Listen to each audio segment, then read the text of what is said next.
d6, f3, d7, f2, d8 queen, f1 queen.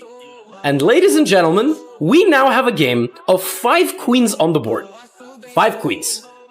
This is really no joke. Now, normally what happens in games that have 5 or 6 queens is they all get traded basically instantly. A chessboard is just not equipped for 5 nuclear bombs to sit on it, okay? Like, it just doesn't...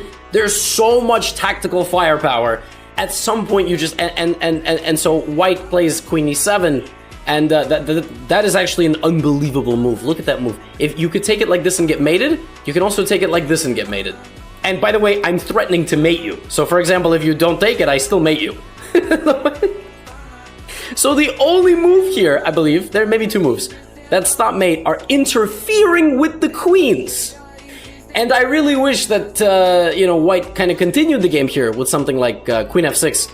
But then there would have been g3, and you see there's a stalemate because black just created an impenetrable defense. So, like, white could theoretically just move around non-stop, but, you know, and we could theoretically get something like this, but black is completely winning here because black actually has an 8-point material advantage.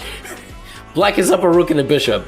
So, yeah, that didn't happen. Instead, after queen f7, white decides to trade off 1 pair of queens, and we resume battle with 3 queens. So queen, king g8, queen f to c8, queen to f2.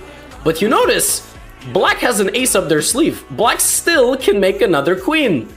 So queen b4, trying to get mate, bishop to g6. At this point, you might be desperately flailing around going, how do I even win this?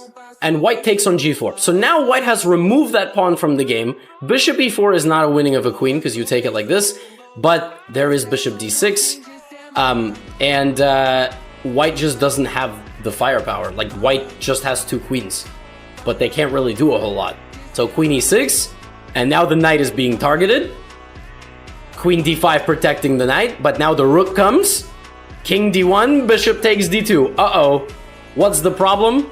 If you play queen takes d2, there is the 4 sequence queen f1 check, queen to e1, and rook to c1. And the king and 1 of his 3 queens have now been pried from each other. And queen e1, and in this position, Igor Belov resigned the game.